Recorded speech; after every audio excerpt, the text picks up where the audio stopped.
Hello and welcome to your daily dose of Satoshi's news.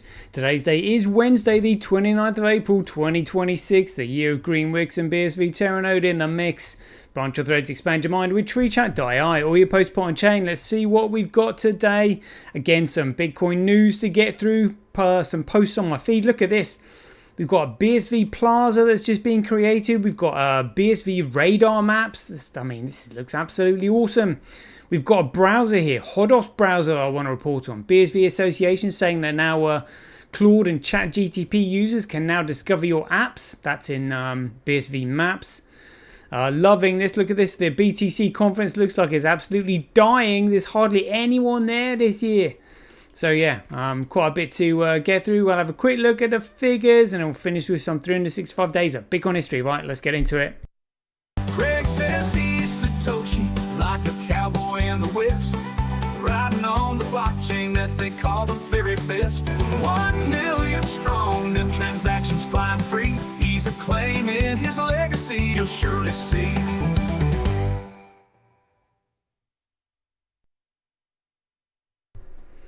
Alright, here we go. So let's crack on with this stuff. Let's start off with this one. Coin Bureau said here, new Bitcoin fork proposed redistributing Satoshi's coins. I mean, are you fucking kidding me? Is this not communism 101? And they're almost like, okay with this. Longtime Bitcoin developer Paul Talk is proposing a fork that would reassign part of Satoshi Nakamoto's 1.1 million Bitcoin. What a fucking joke. The plan is to copy Bitcoin into a new chain called eCash. What an absolute scam. With native eCash tokens. You've got to be kidding me. Hold 4.19 BTC at the time of the fork. Get 4.19 eCash. You can sell it, keep it, or ignore it entirely, he said on X. However, certain wallets like Satoshi's would be flagged as inactive and their balance would be redistributed under new rules. What? They're literally stealing people's coins. And this is meant to be censorship resistant? Like, it's such a piss take. Supporters, look, it's got BTC supporters argue this could revive lost coins, and put it in the pockets of those who want them and make supply more usable. What a fucking piss take. Critics call it outright theft, absolutely, warning it sets a dangerous precedent for rewriting ownership. It's an absolute piss take. But again, it's only SegWit and Taproot that makes this possible. So it's really only, it's only BTC that's vulnerable. BTC, BCH, all those centrally controlled shitcoins. BSV on the original protocol, genuine Bitcoin, they can't be touched. And that's the whole point of Bitcoin. That's what Bitcoin was meant to be. But I mean, as if they're not protesting about this. Like, what on earth? That's right. Yeah, redistribution. So long as I get some. What a piss take. BSV Plaza. Check this out. Loving this. There we go. This is the shop. Here we go. Look. Get 10% back with in BSV with every card payment. Oh, so they're actually giving BSV in return. Why we do this? Our mission is to grow the BSV ecosystem by making it easier for anyone to get started. Instead of forcing crypto-only payments, we reward everyday shoppers with the original Bitcoin, with original design Bitcoin. New to BSV, look at this. Shop now. Featured products. Cardigan coats, razors, headsets, fragrance, watches. Oh. This looks great. A few more. Yes, we got a shop here. That looks slick. That looks real slick. Grooming, accessories, shorts, socks, slippers, eyewear. Loving that. One of many. One of many to be starting up and coming. Quite like that one as well. That's all right, isn't it? Yeah, nice. I'm sure we'll have a few BSV hoodies on there listed soon. Loving that. Loving that. And let's see what's got there. Let's go through this one. CoinGeek said here, BSV Radar maps hundreds of apps, tackles ecosystem human gap. All right then. A new hub, BSV Radar. Let's have a look at this. Oh, looks pretty good. Top upvoted. Zodi, non-custodial BSV NFT marketplace with minting, auctions, trading, bulk tools. BSV Radar, 3D Audi, Handcash, the AI Bitcoin Revolution book, Orange Gateway, Number Cruncher, BitSchool, Tree Chat. Oh, see all apps. Come on, now we're talking. Now we're talking. Is cataloging hundreds of applications, tools and services across 16 categories in BSV blockchain ecosystem. It connects people by combining a familiar app store interface with the features of a social network like LinkedIn. There are user reviews and rankings, reputation scores, professional interactions, and collaborative tools, its creator says, that are currently missing in the industry. Introducing BSV Radar, a comprehensive app hub, enhancing app discovery in the BSV ecosystem, addressing UX gap in the BSV blockchain, user commitment essential for BSV Radar functionality. BSV Network processes millions of transactions daily. Its applications span timestamping, digital identity, gaming, social media, and enterprise tooling. Yet for years, the most common question for newcomers and veterans alike has been a frustratingly basic, what apps are actually out there? BSV Radar's developer, known online as Crumbs, looks like at Shadley Vision, told CoinGeek he didn't set out to build just another software directory. He wanted to answer a more fundamental question. How healthy is the BSV ecosystem really? All right. Loving that. There we go. So now we've got a place we can go. We've got a DXS app on there. Yeah, loving it. I remember back in the day there were quite a few of these. Can't remember what they're called now. As soon as the show finishes, I'll remember what they were. But there were quite a few back in the day. Loving that. Loving that. Great to see that, in fact. And check this out. So this is Hodos browser. Browse freely, transact natively. A real browser with a Rust-powered Bitcoin SV wallet.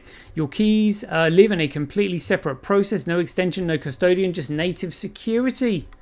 Download for Windows, download for Mac. Features. Rust-powered wallet. Your private keys live in a separate Rust process. Memory safe. 10 to 20x faster crypto operations than JavaScript. And completely invisible to websites. 3-layer ad blocking, network level blocking, cosmetics, CSS hiding, and scriptlet injection.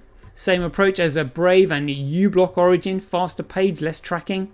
Fingerprint protection, not fan of biometrics, mate. Brave style, farbling randomizes your canvas. WebGL and auto fingerprint sites can't build a unique profile to track you. PeerPay, send BSV directly to anyone, browser to browser, encrypted peer-to-peer payments with no intermediary beyond the blockchain. Process isolation, multi-window tabs, product-grade security. Rust was created by Mozilla, powers Signals cryptography and runs Cloudflare's critical infrastructure. They all chose it for the same reason we did. Memory safe, eliminates entire classes of vulnerabilities, no buffer overflows, no use after free, no null pointer differences. Our wallet runs as a completely separate process. Even if a malicious website compromises your browser tab, it cannot access your private keys. They exist in isolated memory that web content can never reach. Compatibility from day one. All that. Handcash, Rock Wallet, yours, any BSV legacy wallet. Protocol support BRC 100, 29, 42.3 and Beef SPV. Oh, fantastic. Fantastic. Loving seeing all these user applications. And Crumbs has said here, Claude and ChatGTP users can now discover your apps. List your apps on a BSV Radar, so Claude ChatGTP will mention them when people ask questions about BSV. BSV Radar MCP also provides data about organizations building on BSV. Create an org if you want customers to find you. Oh,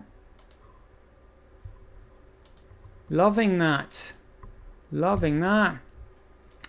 BSV Association reposted that saying building matters, but visibility is crucial for adoption. It's not just on platforms to grow BSV. Every visible app or product drives adoption for the whole ecosystem. This is a useful tool to make your app searchable, accessible, and surfaced where people and AI are looking. This is really funny. BSV Anon posted this. BTC 2017 to 2026, 5 TPS, no signatures, not many use it. I think it's meant to be not meant to use it, but yeah, that's funny. Loving that. Might be my thumbnail. And Jacob King has said here, he said, breaking the Bitcoin conference saw a record low turnout this year with only a few dozen attendees. Several speakers also didn't show and the event ended 4 hours early. Oh my goodness me. Yeah, and here we go. The Bitcoin conference 2026. Let's have a look. Bitcoin conference 2026. Let's see if we can get an idea of who else has been there. We've got some more pictures here. Are they trying to make it look like it's busy?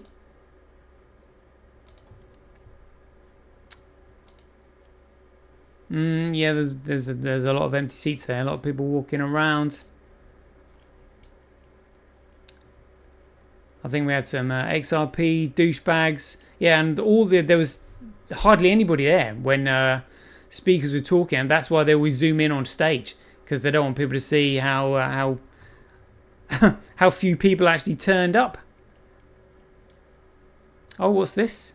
Proof of crowd. Oh, this is 15 hours ago. Let's see what this is. Is it really?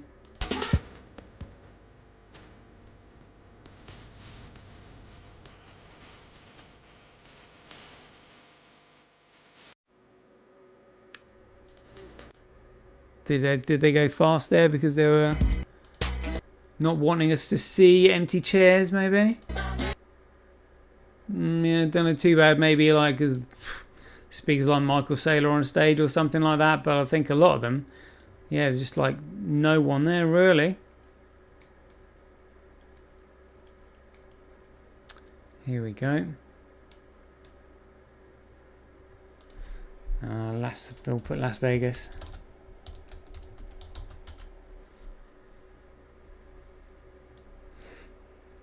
Good to see Gavin Mail reporting there. We're interested to see how many people he thinks were there. I'm trying to find the XRP bros that were just taking the piss out of how few people were actually there. But yeah, anyway. Needs to be gone anyway. Needs to be gone. Can't be dealing with shitcoins, can we? And check this out. This is an interesting YouTube video. Just to give you an idea, in 1971, this 400-ounce bar was valued at $14,000. Today, we're talking about a value of above $1.6 million. So it's a massive appreciation, or as we say, it's a massive fall of the value of the dollar, as well as all the other currencies. So these 22 silver bars are today valued in total at $1.1 million, as opposed to the gold bar, which today has a value of $1.6 million. So this little bar here compared to these 22,000 ounces, this little bar of 400 ounces compared to these 22 bars of 1,000 ounces is actually valued at 50% more than the silver bars. I think that relationship will change. And gold-silver ratio, gold price divided by silver, will now come down dramatically, which means that relatively silver will increase in value significantly in relation to gold. And that we're going to see in the next few years. Interesting. All right then. Well, let's have a look at these figures then, because this is also this figure here is also gonna change. Like, whoa, massively. Can you imagine, like, so Bitcoin just being worth like 5,000, then 75,000, compared to genuine Bitcoin here with just $16. $16. Looks like CoinDart's not reporting the figures there, but yeah, my favorite one is the transaction volume. Here we go.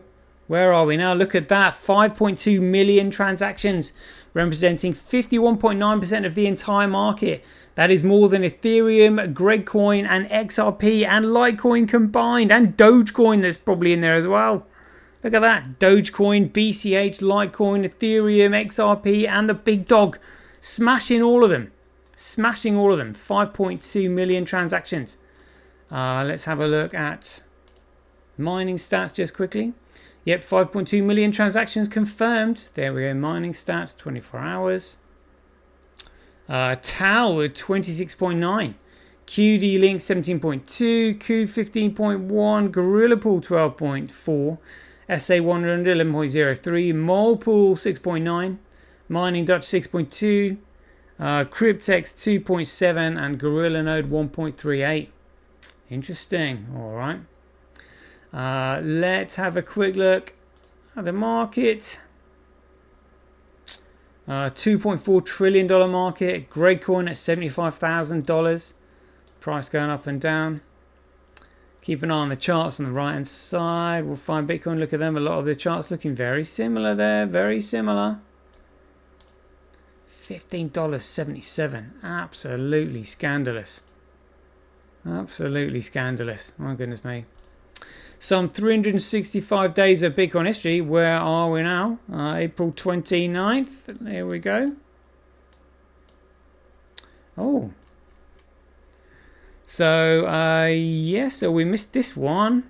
So, April 27th. So, April 27th, 1961. Oh, the President and the Press speech.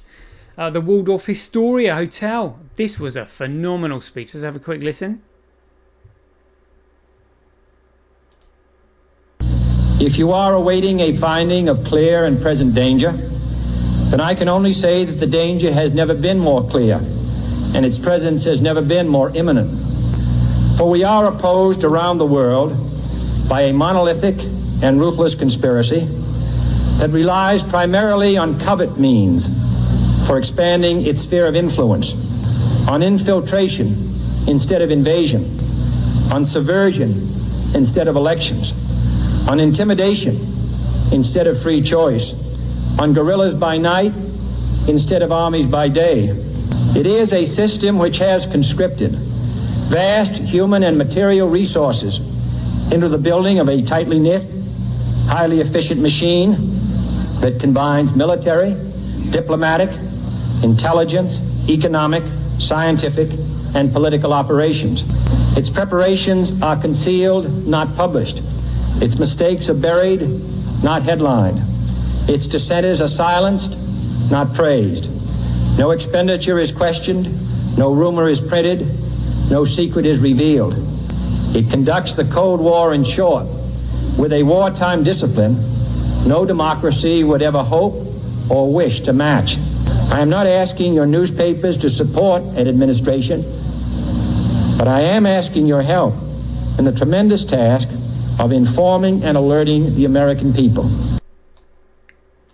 Fantastic speech there from JFK. Amazing. And so now we know exactly what he was talking about because we're all feeling it. We know what they're up to, and he knew. April 27th of April 2011, Gavin wrote this. He said, Gavin will visit the CIA email. Here we go. Hey, look, Gavin will visit the CIA. I want to get this out in the open because it is the kind of thing that will generate conspiracy theories. I'm going to give a presentation about Bitcoin at the CIA headquarters in June at an emerging technologies conference for the US intelligence community. I accepted the invitation to speak because the fact that I was invited means Bitcoin is already on their radar, and I think it might be a good chance to talk about why I think Bitcoin will make the world a better place. I think the goal of this project are to create a better currency, create a more competitive and efficient international payment system. Little did he know that the CIA that's the last thing that they want. They want control. They want a one world government. That's what they want, and he didn't know that at the time, but now we do, because JFK was talking about this lot. Yeah, he was. 28th of April 2011 was Satoshi Disappear Day. On the 28th of April 2011, since Satoshi has been confirmed to be not coming back, the Bitcoin community now have to fend for themselves. I propose we make a Bitcoin holiday in honor of our legendary anonymous founder, and to observe the fact that the Bitcoin community will be just fine after the inventor of Bitcoin left.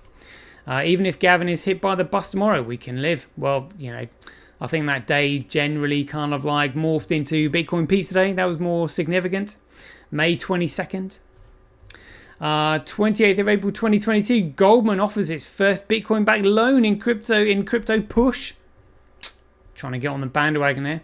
28th of April 2023, Bernstein Private Wealth Management says buy Bitcoin. Can you believe it? 29th of April, here we are. 1971 memorandum FCO 34/1048 was drafted. Look at that, 29th of April 1971. Just before it was buried on the 1st of July 1971, where it outlined how high treason would be committed, the monarch deposed and sovereignty surrendered. When Britain joined the European Economic Community on the 1st of January 1973. And then when it was finally released to the public, that's when the peers petitioned the Queen to let her know that she'd failed to hold up her coronation oath and was no longer Queen. 29th of April 2003, archaeologists in Iraq were reportedly of the belief that they may have discovered the lost tomb of Gilgamesh, ruler of the ancient Sumer city of Uruk, and the subject of the oldest recorded in history. Yeah, the Epic of Gilgamesh. Oh. Unwrapping the Iraq War on its own will probably take another video. Some believe the war began because of an interest in oil, while others claim it was a direct response to the 9/11 attacks. But what is especially interesting is that the war in Iraq actually started about a month after Fassbinder and his team discovered the grave of Gilgamesh. According to sources, the war essentially made it impossible for Fassbinder and his team to get the items they discovered, so they couldn't carbon date them or make additional findings to help them understand what they were dealing with. Left with nothing they could do and a need to save themselves, Fassbinder and his team left the area where they had made the groundbreaking discovery and fled the country. It's easy to think that this is nothing but a myth, but consider this: every single justifiable reason why the US invaded Iraq has been proven to be false. The official line was that the country had helped to plan the 9/11 attacks, but George W. Bush, the US president who started this entire thing, officially came out to say that they didn't. What did Iraq have to do with what? The attack on the World Trade Center. Nothing, except for it's part of, and nobody's ever suggested in this administration that Saddam Hussein ordered the attack. Iraq was the lesson of September 11th is take threats before they fully materialize, Ken. Nobody's ever suggested. For the others who think the invasion was to stop Iraq from developing nuclear weapons and instruments of mass destruction, well, guess what? Iraq wasn't. The main reason we went into Iraq at the time was we thought he had weapons of mass destruction. It turns out he didn't, but he had the capacity to make weapons of mass destruction. The only possible reason was that perhaps the government wanted to gain control of Iraq's massive oil reserves. But is that really a good enough reason to start a war that decimated a region and left it perpetually in flux? What if there was some other reason for this? What if there was something the US government really wanted to achieve in Iraq? Well, leaked emails to Hillary Clinton, a woman who, in case you forgot, has spent most of her adult life in government and even ran for president twice, shows that the powers that be just might have had a reason to keep this discovery a secret. Now you can see here it says, this is from Denitra Senegar. That's who it's from. This is to Hillary Clinton. Important for context. And then it says, well, you can read it there. Can you see what it says? I mean, requesting documents pertaining to the resurrection chamber of Gilgamesh, the location of his body, and the location of the buried Nephilim. Want to know what's even weirder? Witnesses claimed that the military immediately set up an encampment around the grave of Gilgamesh as soon as they landed in Iraq. They reportedly sent reporters and locals out of the region and pretty much overran the entire area. Some witnesses also claim that the military began excavating items from the site, moving them to an undisclosed location. And besides all this, reports of the discovery of Gilgamesh's grave were pretty much wiped off the internet. It was basically like this thing never existed. To be fair, this might all seem a bit extreme, but there's definitely a lot of overlap. As for why the government might be interested in Gilgamesh and his grave, there's also a bit of a theory. Corey Good, an independent investigator and YouTuber, claimed that the government and other members of the global elite might be looking to carry out DNA tests on Gilgamesh's corpse, as well as the other corpses found in the tomb. In an episode of Cosmic Disclosure that has now been deleted, Good claimed that there are several stasis chambers around the world where these giants are pretty much kept. No one knows if governments around the world are using these chambers as a way of preserving the bodies for the purpose of conducting these tests, but it sure won't be out of the ordinary to find that out. Now, you might think that the discovery of Gilgamesh and his grave might be the only weird thing to come out of Iraq, but you'd be wrong. This region could contain secrets about the origins of mankind as well as how we came to be. In March 1853, a group of men led by French scientist Paul-Émile Botta discovered an interesting find while digging for treasures in Khorsabad, Iraq. They found the remains of what appeared to be a massive Assyrian palace, and with it, a trove of Sumerian cuneiform inscriptions. When translated, the inscriptions showed what archaeologists believed to be the oldest civilization in the world, a group of superhuman beings known as the Anunnaki. Wow, heavy stuff. Heavy stuff. Well, yeah. So here we go. Oh, they reportedly discovered the grave of Gilgamesh. I've seen pictures of that one. 29th of April 2014, a Yelp now shows if a business accepts Bitcoin. That was in 2014. 29th of April 2021, a Chia crypto mining spurs 500% jump in A-Data SSD sales. Warranty warning from Galax. And 29th of April 2011, Bitcoin. Oh, good, just some Bitcoin talk stuff there. All right, there we go. And this was tomorrow. Nicole Muniz, CEO of Yoga, interviewed at ApeFest 2022, throwing up. That's right, those signs, people. You know what she was doing. She's all part of it. Yeah, right, here we go. So we are now the 29th of April. We're on day 223 of the Venezuela countdown. When's it going to finish? You're going to have to stay tuned to find out. It's going to be amazing. So until then, be aware, take care, stay safe out there, and we'll see you in the next one. I understand. Do you? Do you? This is it. I'm telling you, this is it. The king still has one more move.